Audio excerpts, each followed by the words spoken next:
Welcome to mobile free games తెలుగులో. Hi, ఇవేంటో తెలుసా? చీమ చింతకాయలు అంటారు.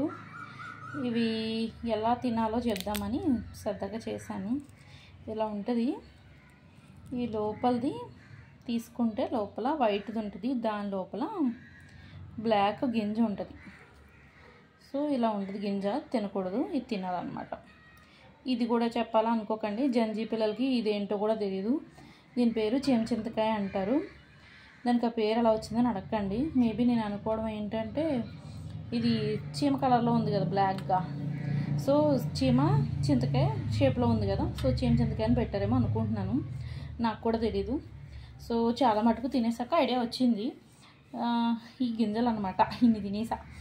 సో ఇవి చీమ చింతకాయలు. కొంచెం ఇలా రెడ్గా ఉన్నాయి, తీసుకోండి. నాకు దొరకలేదు, సో అన్ని గ్రీన్ రెడ్ అన్ని మిక్స్ చేసి తీసుకున్నా. చాలా అంటే చాలా బాగుంటాయి. దీంట్లో విటమిన్స్ ఏముంటాయి, క్యాలరీస్ ఏముంటాయి అవన్నీ ఆలోచించకండి, తినేయండి హ్యాపీగా. ఇవి చీమ చింతకాయలు నాకు JNTU దగ్గర దొరికాయి. సో మీకు ఎక్కడైనా దొరికితే కొనుక్కొని తినండి, చాలా బాగుంటాయి అన్నమాట టేస్ట్. ఇది తినేయడమే, దీనికి ఇంకా మళ్ళీ ఏమి ఉప్పు కారాలు గడుగుడ్డు ఏమి అక్కర్లేదు, తినేయండి చీమ చింతకాయలు. Bye everyone. ఆగండి, సమ్మర్లో గేమ్స్ కావాలంటే ఏం చేయాలి? మన ఛానల్ని సబ్స్క్రైబ్ చేయాలి, ఓకేనా?